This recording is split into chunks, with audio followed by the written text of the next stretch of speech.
Hi, welcome to Vasu vlogs. This is my second video. ఈరోజు topic వచ్చేసరికి only చిట్టిపొట్టి చిన్నారుల కోసం మాత్రమే ఈ వీడియో. అంటే primary 6th to 9th class చదువుతున్న పిల్లల కోసం మాత్రమే.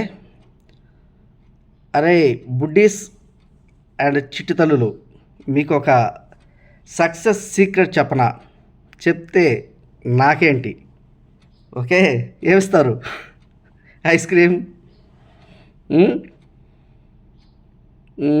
ఇంకా పిజ్జాస్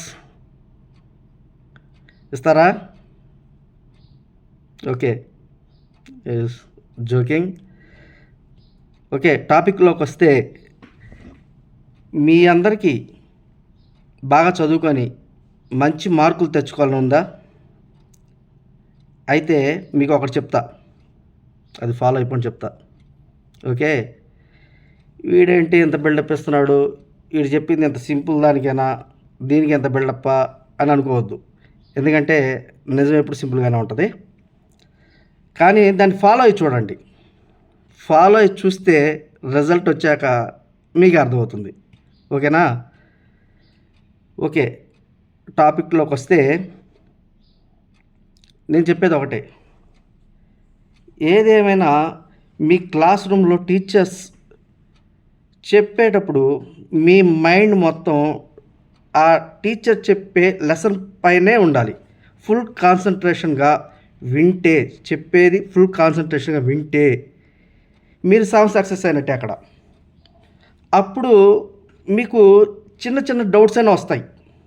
చెప్పేటప్పుడు వింటే చిన్న చిన్న డౌట్స్ అయినా వస్తాయి.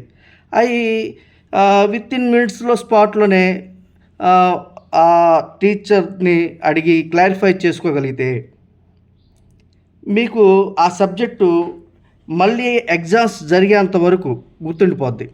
మళ్ళీ ఈవినింగ్ ఇంటికి వెళ్ళాక ఒకసారి రివిజన్ చేసుకోండి. అమ్మ దగ్గర, నా దగ్గర కూర్చొని, లేదా ట్యూషన్స్ ఉంటాయి కదా, ట్యూషన్లో కూర్చొని ఒక్కసారి రివిజన్ చేసుకోండి. అది మీరు విన్నది అప్పటికే మీ మైండ్కి ఎక్కేస్తుంది. ఎందుకంటే మీ మైండ్, మీ అదృష్టం ఏంటో చెప్పనా? పిల్లలకు ఉండే అదృష్టం ఏంటో చెప్పనా? మీకు మైండ్లో ఏముండదు. అది తిందామా, ఇంటికి వెళ్ళి అది చేయించుకుందామా, లేదా ఆ చాక్లెట్ కొనుక్కుందామా, ఐస్ క్రీమ్ తిందామా, లేదా వెళ్ళగానే క్రికెట్ ఆడుకుందామా, టీవీ చూద్దామా, మొబైల్ చూద్దామా అని చిన్న చిన్న కోరికలు. అంతకు మించి మీ మైండ్లో ఏముండదు. మెమరీ ఏం ఫుల్ ఉండదు. పెద్దోళ్ళకంటే 1,00,000 ప్రాబ్లమ్స్ ఉంటాయి. వాళ్ళ మైండ్ అంతా ప్రాబ్లమ్స్ చుట్టే తిరుగుతూ ఉంటుంది. సో దానివల్ల మెమరీ లాస్ కూడా వస్తుంటుంది పెద్దవాళ్ళకి, పేరెంట్స్కి. సో మీ అదృష్టం ఏంటంటే మీ మెమరీ ఎప్పుడు ఎంటీగానే ఉంటుంది. అందులో చిన్న చిన్న కోరికలు మాత్రమే ఉంటాయి.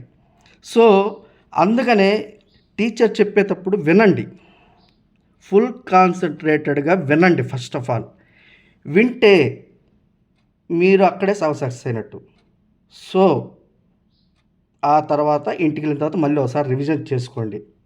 అది మీ మైండ్లోకి ఎక్కుతుంది. ఓకే, ఇది చాలా సింపుల్. కానీ తెలియక మనం అది పెద్ద అయ్యేంతవరకు ఎందుకురా నాకు మార్కులు రాలేదు, ఎందుకురా నాకు చదువు అవ్వలేదు అని అనుకుంటాం. అది తీరా ఆలోచించి చూస్తే ఫైనల్గా ఒక కన్క్లూజన్కి వస్తాం. అదేంటంటే టీచర్స్ చెప్పేది వినకపోవడం వల్ల. టీచర్స్ లెసన్స్ చెప్పేటప్పుడు మనం పక్కనోడిని గిల్లి ఆట ఆడుకుంటూ, ఊరకు బొమ్మలు వేసుకుంటూ కూర్చుంటూ ఇలా చేస్తుంటాం. మెజారిటీ ఆఫ్ స్టూడెంట్స్ అందరూ ఇలా చేస్తారు. కానీ ఇప్పుడు ట్రెండ్ మారింది. ఇంతకుముందు మేము చదువుకున్నప్పుడు స్కూల్ డేస్లో ఉన్నట్టు ఇప్పుడేం లేదు. అప్పుడు ఇంటెలిజెన్స్ ఉన్నారు, ఇప్పుడు మోస్ట్ ఆఫ్ స్టూడెంట్స్ ఇంటెలిజెన్సే ఉన్నారు. రెండింటికి చాలా డిఫరెన్స్ ఉంది. ఓకే, ఇప్పుడు పిల్లలందరూ కూడా చాలా చాలా బ్రిలియంట్గా ఉన్నారు. ఆ బ్రిలియన్స్ అంతా ఆ సబ్జెక్ట్ మీద పెడితే మీరు ఖచ్చితంగా సక్సెస్ అవుతారు. మీకు సెల్ ఫోన్లు, టీవీ, ఆన్లైన్ గేమ్స్ ఇవన్నీ అలవాటు అవుతున్నాయి. ప్రతి ఒక్కరు, చిన్న పిల్లలందరికీ అలవాటు అవుతున్నాయి. సో చేయండి, కాదనట్లేదు. కానీ దానికి ఒక టైం లిమిట్ పెట్టుకోండి. ఒక హాఫ్ అన్ అవరా, ఒక 30 minutes ఒక టైం లిమిట్ పెట్టుకోండి. ఆ టైం లిమిట్ అయిపోయిన తర్వాత ఏ టైంలో ఏం చేయాలో అది చేయండి. ఖచ్చితంగా మీకు సక్సెస్ వస్తుంది. ఓకేనా? ఎందుకు చెప్తున్నా అంటే ఈ ఏజ్‌లోనే ఏం చేసినా మీకు జీవితాంతం గుర్తుండిపోతుంది. ఈ ఏజ్‌లోనే ఎక్కువ కాన్సంట్రేషన్ ఉంటుంది. ఈ ఏజ్‌లోనే ఏం చెప్పినా గానీ అలా గుర్తుండిపోతుంది. ఓకేనా?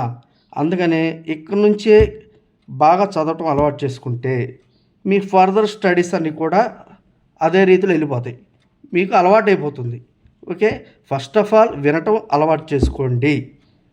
ఓకేనా? ఇది ఫాలో అయ్యి చూడండి. ఇది గనక సక్సెస్ అవ్వకపోతే అప్పుడు నన్ను క్వెషన్ చేయండి. ఓకేనా? ఓకే. Thank you. బాయ్.